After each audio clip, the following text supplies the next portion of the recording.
know your exposome? Do you have eczema, psoriasis, or an inflammatory disease? You should know your exposome. What is your exposome? Let's talk about it. I'm going to do a 3-part series, and I'm going to try not to bore you to death. I'm probably going to piss a few people off. But your exposome is the totality of all the many, many things that you are exposed to. Exposome. Why exposome? Well, you've heard of your microbiome, right? It's the same thing. It's science. We got to complicate things a little bit, so let's demystify it. All the things that you're exposed to is probably a much bigger category than you're thinking about. You might be thinking about air pollution. What's in your water? What's in your food? But let's dive in and look at it, because if you look at it big picture, we can actually go in and say, this is what you can't do anything about. Here's your points of control. Here's useful stuff you can do. So let's start at the top. Part 1, we're going to talk about the exposome, what's in your control, what's not in control. In the next 2, we're going to talk about things you can actually do. Yay. And in the last part, we're going to talk about stuff that really should piss all of us off, for which we should not just demand action from our politicians, but threaten to completely resign from society if they fail to stand on our side instead of on the side of the big chemical and petroleum and food and finance companies. Yay, I'm very popular today, aren't I? The first part of your exposome is your genes. And it's not just your genes, what you've inherited, and we're going to get to that in a second, but your genes actually play a big role. Different people have different susceptibilities. We know that there are genes like BRCA1 that can make someone more susceptible to getting cancer of certain kinds. So your genes set you up for a lot of stuff, and can't do much about that, can you? But one of the more important things about your genes is all the stuff that you were exposed to in your youth. From fetal development in the womb forward, chemicals. We know that parents who smoke or drink when child's in the womb, that can have effects on the child for the rest of their life. We know from various studies and from history that children who grow up in extreme poverty and malnutrition never recover in adulthood. This stuff is documented. There's good science. Go look it up. Being poor and being malnourished sticks with you your whole life. But so does being exposed to lots and lots of noise, chemical pollution, particulate pollution, and other kinds of stressors, unsafe neighborhoods. Children who live near busy streets have a lot more asthma than children who don't. Not all the kids get asthma, but again, genetic susceptibility, exposure, and exposure at moments of sensitivity. If you're sick with a virus, your body is more reactive to other contaminants and other exposures. All this stuff stacks up. So an important part of your exposome is your fetal and developmental and youth exposures and stressors. And you can't do much about those, but they do stick with you for your whole life. Another category of things that are part of your exposome are hormones and stressors in adulthood. As you go through puberty, your hormones change, your body changes. People typically get acne, they have mood swings, all kinds of stuff's going on. The brain is growing, the brain is shrinking. God only knows, it's complicated. Science is like that. And then as you continue to mature and you go through adulthood, you have a lot more kinds of stressors, and you have other hormonal changes. Finally, medical science is paying attention to the differences in the biology of women and in men because of hormonal factors, especially at perimenopause and full menopause, which it turns out is really complicated, but also really significant. So that's another part of your exposome, is what's going on in your own body and in your body's reaction to your environmental stressors, be they work, where you live, your home situation, other things that are going on. I got to talk about bad habits. I've had a few of them. I did enjoy tobacco and alcohol. I am of Irish heritage, and we are kind of famous for enjoying things like that. And they're terrible. They're terrible. We all know it, okay? But there's other bad habits. Being sedentary. You get in your car, you drive to work sitting down, you sit in an office job. You get in your car, you drive home, you sit down again. That's almost as bad as smoking.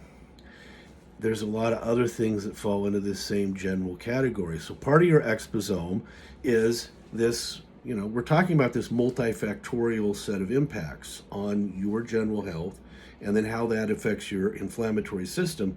So part of your exposome are your bad habits. Still smoking?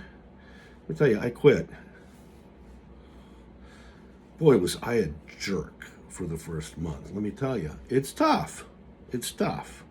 And anybody who's had to give up drinking knows the same thing. But those are habits, and those things are poison. A really big part of your exposome, especially in America and the West, comes from our diet, especially processed food and especially fast food. I read a scary number the other day that said, on average, a majority of Americans get a majority of their calories from fast food and processed food. And I get it, we're all busy. And this late stage capitalism thing is no way to live. I mean, everybody has got to have a side hustle just to pay the rent. You've got couples with two parents working 4 jobs, right? But your diet is a huge, huge, huge input factor. And the thing about that diet, and we'll get to that again on the next part of the exposome, is it's coming with a lot of stuff that we don't need to have too much of, and we're getting too much of. From simple things like fats, salt, an excess of protein. Everyone's on these protein crazed diets. Most people's health problem, they're getting too much of the wrong protein. It's not a deficiency. We get too much to eat. We need to eat less. Sorry, and drink less and smoke less. That's why they call me Mr. Sunshine.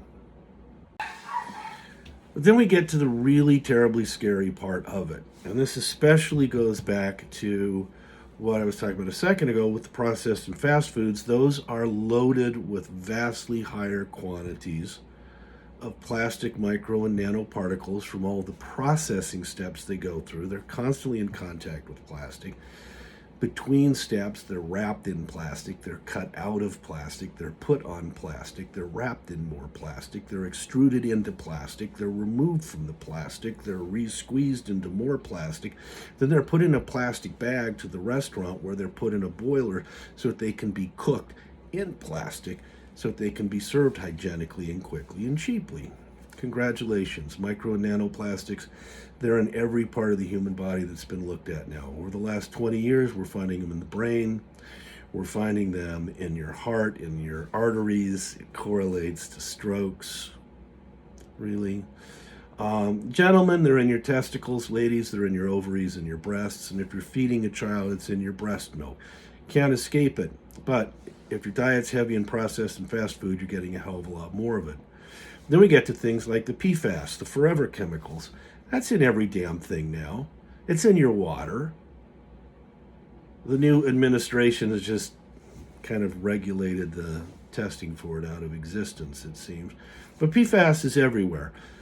And it emulates endocrines, pretend hormones. It's messing up your kids a lot more than it's messing you up, because we're seeing a lot of effects on puberty development. We're seeing a lot of effects on neurological development, and it's driven in large part by the PFAS and the pesticides and all the other crap that we've been using for so long to make our lives convenient, but grotesquely unhealthy. So this is a big part of your exposome as well, is the stuff that's in your air, in your food, and in your water.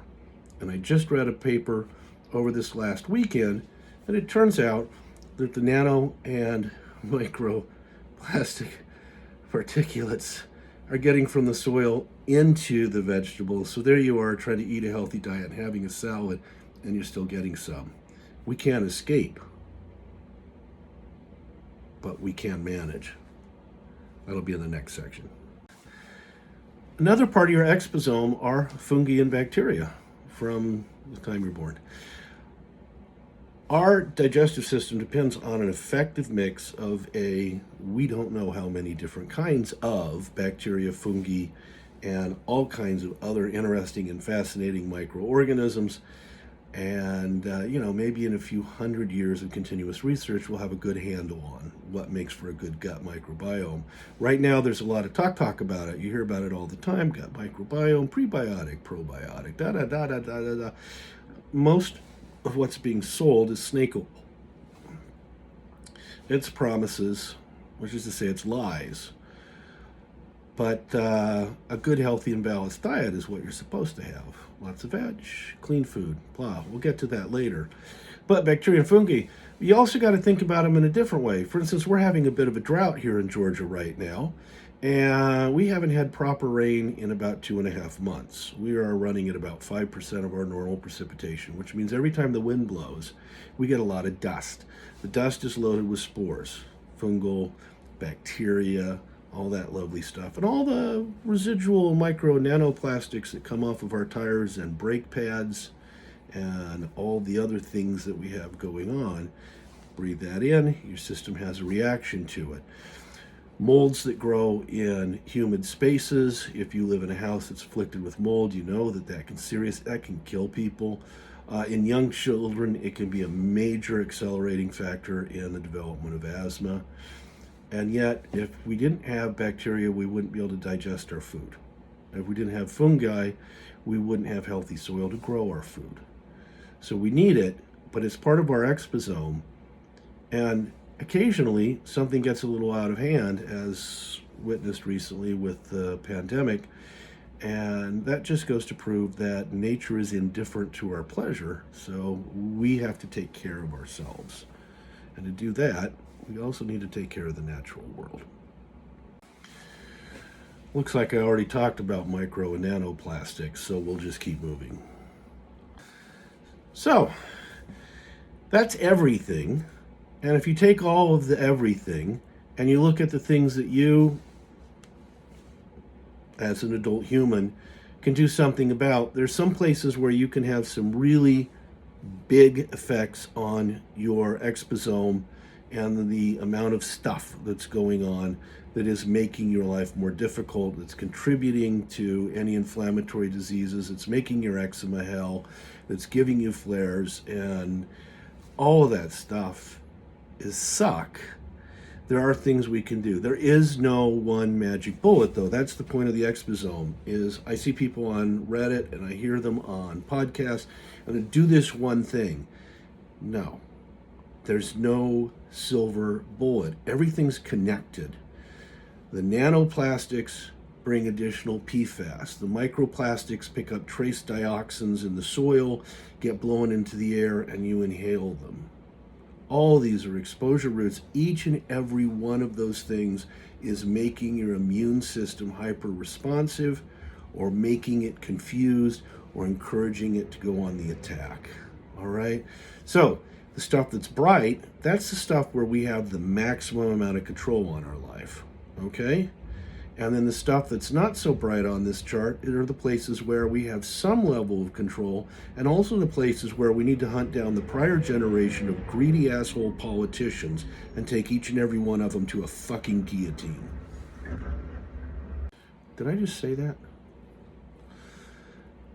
If looking at this collection of all the things that are making your life difficult didn't make you a little bit angry, rewind back to the stop and pay attention to all the things in there that are purely consequences of corporate greed and political greed. Okay, so that aside, that's section 1. That's the bulk of your exposome. That's a lot of stuff. All of it matters. All of it matters. There's not a silver bullet for your eczema, for your psoriasis, for your arthritis, for any inflammatory disease. But there are a bunch of different places where small changes and adjustments can give you some pretty significant reward. So I'm not a scientist, but I read a lot of this stuff. I'm trying to translate. In the next two sections, we'll talk about how you can apply some of that. Oh, by the way, good news. You do have some control. It's not all out there. So willpower isn't a battery, it's just a set of choices. And I have faith in everyone. Don't think simple, think collectively. God bless you all.